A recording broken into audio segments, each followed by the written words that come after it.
Thank you. So if you were a high school teacher or a college professor, how would you teach this subject? And let's start with Chris.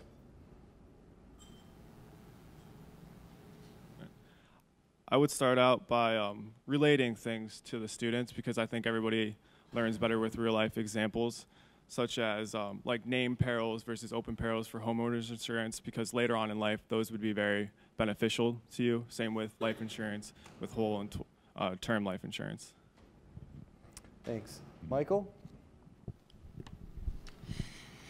I've had the privilege of taking both a financial literacy course in high school and also being able to teach one as an elective course at CMU currently. I think one of the biggest things is, as the previous speaker just said, you have to make it relevant to them. There's an organization that I work with at CMU, it's called MoneyThink, and what we do is that we mentor high school students every week from like charter schools, foster systems, and traditional high schools in a one-year-long financial literacy curriculum. And one of the biggest things that we have to do is when we go in is that we have to ask them, what are your financial habits like or spending habits like?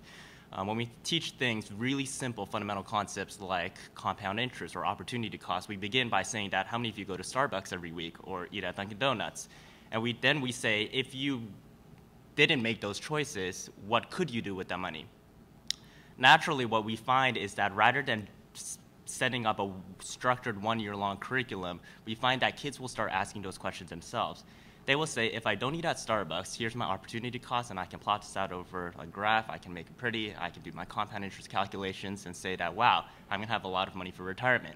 However, what we do find is that instead of pushing a curriculum onto them, we let them ask the questions.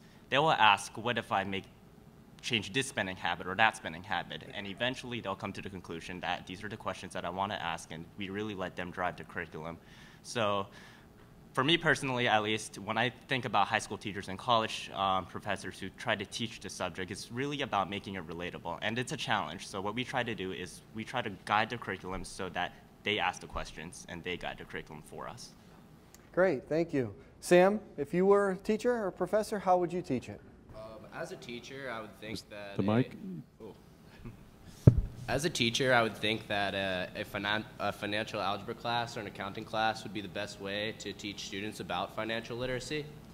These classes are things that don't usually find their way into mandatory school curriculums, yet they teach important life skills such as money management and how to complete tax forms that you don't learn just from going out and doing your job or going to school normally. Getting students involved in real life scenarios, like many of my fellow panelists talked about, I think would be the best way to approach something like this, so we can get students to understand just how important the burden of financial literacy or debt could be.